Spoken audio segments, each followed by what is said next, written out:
Lucas capítulo 2. O nascimento de Jesus.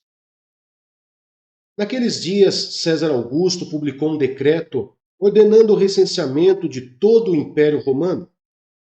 Esse foi o primeiro recenseamento feito quando Quirino era governador da Síria. Todos iam para a sua cidade natal a fim de alistar-se. Assim, José também foi da cidade de Nazaré da Galiléia para a Judéia, para Belém, cidade de Davi, porque pertencia à casa e à linhagem de Davi. Ele foi a fim de alistar-se com Maria, que lhe estava prometida em casamento e esperava um filho. Enquanto estavam lá, chegou o tempo de nascer o bebê, e ela deu à luz o seu primogênito. Envolveu-o em panos e o colocou numa manjedoura, porque não havia lugar para eles na hospedaria. Os pastores e os anjos. Havia pastores que estavam nos campos próximos e durante a noite tomavam conta dos seus rebanhos. E aconteceu que um anjo do Senhor apareceu-lhes e a glória do Senhor resplandeceu ao redor deles e ficaram aterrorizados. Mas o anjo lhes disse: Não tenham medo. Estou lhes trazendo boas novas de grande alegria, que são para todo o povo. Hoje, na cidade de Davi, lhes nasceu o Salvador, que é Cristo, o Senhor. Isto lhes servirá de sinal. Encontrarão o bebê envolto em panos e deitado numa manjedoura. De repente, uma grande multidão do exército celestial apareceu com o anjo, louvando a Deus e dizendo: Glória a Deus nas alturas e paz na terra aos homens aos quais ele concede o seu favor. Quando os anjos os deixaram e foram para os céus, os pastores disseram uns aos outros: Vamos a Belém e vejamos isto que aconteceu e que o Senhor nos deu a conhecer. Então correram para lá e encontraram Maria e José e o bebê deitado na manjedoura. Depois de o verem, contaram a todos o que lhes fora dito a respeito daquele menino. E todos os que ouviram o que os pastores diziam ficaram admirados. Maria, porém, guardava todas essas coisas e sobre elas refletia em seu coração. Os pastores voltaram glorificando e louvando a Deus por tudo o que tinha visto e ouvido, como lhes fora dito. Jesus é apresentado no templo. Completando-se os 8 dias para a circuncisão do menino, foi-lhe posto o nome de Jesus, o qual lhe tinha sido dado pelo anjo antes de ele nascer. Completando-se o tempo da purificação deles, de acordo com a lei de Moisés, José e Maria o levaram a Jerusalém para apresentá-lo ao Senhor, como está escrito na lei do Senhor. Todo primogênito do sexo masculino será consagrado ao Senhor. E para oferecer um sacrifício de acordo com o que diz a lei do Senhor, 2 rolinhas ou 2 pombinhos. Havia em Jerusalém um homem chamado Simeão, que era justo e piedoso, que esperava a consolação de Israel, e o Espírito Santo estava sobre ele. Fora-lhe revelado pelo Espírito Santo que ele não morreria antes de ver o Cristo do Senhor. Movido pelo Espírito, ele foi ao templo. Quando os pais trouxeram o menino Jesus para lhe fazerem o que requeria o costume da lei, Simeão o tomou nos braços e louvou a Deus, dizendo: Ó soberano, como prometeste, agora podes despedir em paz o teu servo, pois os meus olhos já viram a tua salvação, que preparaste à vista de todos os povos, luz para a revelação aos gentios e para a glória de Israel, teu povo. O pai e a mãe do menino estavam admirados com o que fora dito a respeito dele. E Simeão os abençoou e disse a Maria, mãe de Jesus: Este menino está destinado a causar a queda e o soerguimento de muitos em Israel, e a ser um sinal de contradição, de modo que os pensamentos de muitos corações será revelado. Quanto a você, uma espada atravessará a sua alma. Estava ali a profetisa Ana, filha de Samuel, da tribo de Asser. Era muito idosa, tinha vivido com seu marido 7 anos depois de se casar. Então permanecera viúva até a idade de 84 anos. Nunca deixava o templo. Adorava a Deus, jejuando e orando dia e noite. Tendo chegado ali naquele exato momento, deu graças a Deus e falava a respeito do menino a todos os que esperavam a redenção de Jerusalém. Depois de terem feito tudo o que era exigido pela lei do Senhor, voltaram para a sua própria cidade, Nazaré, na Galiléia. O menino crescia e se fortalecia, enchendo-se de sabedoria, e a graça de Deus estava sobre ele. O menino Jesus no templo. Todos os anos seus pais iam a Jerusalém para a festa da Páscoa. Quando ele completou 12 anos de idade, eles subiram à festa, conforme o costume. Terminada a festa, voltando seus pais para casa, o menino Jesus ficou em Jerusalém, sem que eles percebessem. Pensando que ele estava entre os companheiros de viagem, caminharam o dia todo. Então começaram a procurá-lo entre os seus parentes e conhecidos. Não o encontrando, voltaram a Jerusalém para procurá-lo. Depois de 3 dias, o encontraram no templo, sentado entre os mestres, ouvindo-os e fazendo-lhes perguntas. Todos os que o ouviam ficavam maravilhados com seu entendimento e com as suas respostas. Quando seus pais o viram, ficaram perplexos. Sua mãe lhe disse: Filho, por que você nos fez isto? Seu pai e eu estávamos aflitos à sua procura. Ele perguntou: Por que vocês estavam me procurando? Não sabiam que eu devia estar na casa de meu pai? Mas eles não compreenderam o que lhes dizia. Então foi com eles para Nazaré, e era-lhes obediente. Sua mãe, porém, guardava todas essas coisas em seu coração. Jesus ia crescendo em sabedoria, estatura e graça diante de Deus e dos homens. 1 Coríntios, capítulo 3. As divisões na igreja. Irmãos, não lhes pude falar como a espirituais, mas como a carnais, como a crianças em Cristo. Dei-lhes leite e não alimento sólido, pois vocês não estavam em condições de recebê-lo. De fato, vocês ainda não estão em condições, porque ainda são carnais. Porque, visto que há inveja e divisão entre vocês, não estão sendo carnais e agindo como mundanos? Pois quando alguém diz, eu sou de Paulo, e outro, eu sou de Apolo, não estão sendo mundanos? Afinal de contas, quem é Apolo? Quem é Paulo?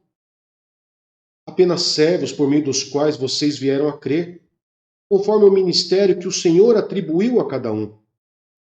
Eu plantei, Apolo regou, mas Deus é quem fez crescer, de modo que nem o que planta, nem o que rega são alguma coisa, mas unicamente Deus, que efetua o crescimento. O que planta e o que rega tem um só propósito, e cada um será recompensado de acordo com o seu próprio trabalho. Pois nós somos cooperadores de Deus, vocês são lavoura de Deus e edifício de Deus. Conforme a graça de Deus que me foi concedida, eu, como sábio construtor, lancei o alicerce, e outro está construindo sobre ele. Contudo, veja cada um como constrói, porque ninguém pode colocar outro alicerce além do que já está posto, que é Jesus Cristo. Se alguém constrói sobre esse alicerce usando ouro, prata, pedras preciosas, madeira, pena ou palha, sua obra será mostrada, porque o dia o trará à luz, pois será revelada pelo fogo, que provará a qualidade da obra de cada um. Se o que alguém construiu permanecer, esse receberá recompensa. Se o que alguém construiu se queimar, esse sofrerá prejuízo. Contudo, será salvo como alguém que escapa através do fogo. Vocês não sabem que são santuários de Deus e que o Espírito de Deus habita em vocês? Se alguém destruir o santuário de Deus, Deus o destruirá, pois o santuário de Deus, que são vocês, é sagrado. Não se enganem. Se algum de vocês pensa que é sábio segundo os padrões desta era, deve tornar-se louco, para que se torne sábio. Porque a sabedoria deste mundo é loucura aos olhos de Deus. Pois está escrito: Ele apanha os sábios na astúcia deles. E também, o Senhor conhece os pensamentos dos sábios e sabe como são fúteis. Portanto, ninguém se glorie em homens, porque todas as coisas são de vocês. Seja Paulo, seja Apolo, seja Pedro, seja o mundo, a vida, a morte, o presente ou o futuro. Tudo é de vocês. E vocês são de Cristo e Cristo de Deus. Gênesis capítulo 49. Jacó abençoa seus filhos. Então Jacó chamou seus filhos e disse: Ajuntem-se a meu lado para que eu lhes diga o que lhes acontecerá nos dias que virão. E unam-se para ouvir, filhos de Jacó. Ouçam o que diz seu pai Israel. Rúben, você é meu primogênito, minha força, o primeiro sinal do meu vigor, superior em honra, superior em poder. Turbulento como as águas, já não será superior, porque você subiu à cama de seu pai, ao meu leito, e o desonrou. Simeão e Levi são irmãos. Suas espadas são armas de violência. E eu não entre no conselho deles, nem participe da sua assembleia, porque em sua ira mataram homens, e a seu bel prazer aleijaram bois, cortando-lhes o tendão. Maldita seja a sua ira tão tremenda, e a sua fúria tão cruel. Eu os dividirei pelas terras de Jacó, e os dispersarei em Israel. Judá, seus irmãos o louvarão. Sua mão estará sobre o pescoço dos seus inimigos. Os filhos de seu pai se curvarão diante de você. Judá é um leão novo. Você vem subindo, filho meu, depois de matar a presa. Como um leão, ele se assenta e deita-se como uma leoa. Quem tem coragem de acordá-lo?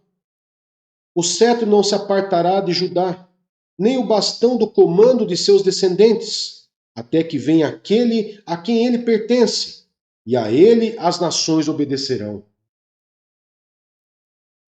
Ele amarrará seu jumento a uma videira e o seu jumentinho ao ramo mais seleto. Lavará no vinho as suas roupas, no sangue das uvas, as suas vestimentas. Seus olhos serão mais escuros que o vinho, seus dentes mais brancos que o leite. Zebulon morará à beira-mar e se tornará um porto para os navios. Suas fronteiras se estenderão até Sidom. Issacar é um jumento forte, deitado entre as suas cargas. Quando ele perceber como é bom o seu lugar de repouso e como é aprazível a sua terra, curvará seus ombros ao fardo e se submeterá aos trabalhos forçados. Dan defenderá o direito do seu povo, como qualquer das tribos de Israel. Dan será uma serpente à beira da estrada, uma víbora à margem do caminho, que morde o calcanhar do cavalo e faz cair de costas o seu cavaleiro. Ó Senhor, eu espero a tua libertação. Gade será atacado por um bando, mas é ele que o atacará e o perseguirá. A mesa de Asser será farta, ele oferecerá manjares de rei. Naftali é uma gazela solta, e por isso faz festa. José é uma árvore frutífera à beira de uma fonte, cujos galhos passam por cima do muro. Com rancor, arqueiros o atacaram, atirando-lhes flechas com hostilidade. Mas o seu arco permaneceu firme, os seus braços fortes, ágeis para atirar, pela mão do poderoso de Jacó, pelo nome do pastor, a rocha de Israel, pelo Deus de seu pai, que ajuda você, o Todo-Poderoso, que o abençoa com bênçãos dos altos céus, bênção das profundezas, bênçãos da fertilidade e da fartura. As bênçãos de seu pai são superiores às bênçãos dos montes antigos, às delícias das colinas eternas. E todas essas bênçãos repousem sobre a cabeça de José, sobre a fonte daqueles que foi separado de entre os seus irmãos. Benjamim é um lobo predador. Pela manhã devora a presa, e à tarde divide o despojo.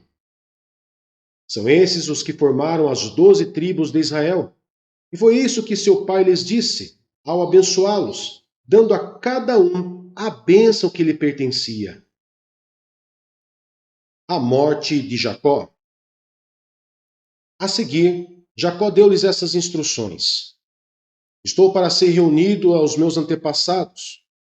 Sepultem-me junto aos meus pais na caverna do campo de Efron, o Hitita, na caverna do campo de Maquipela, perto de Mane, em Canaã, campo que Abraão comprou de Efron, o Hitita, como propriedade para a sepultura.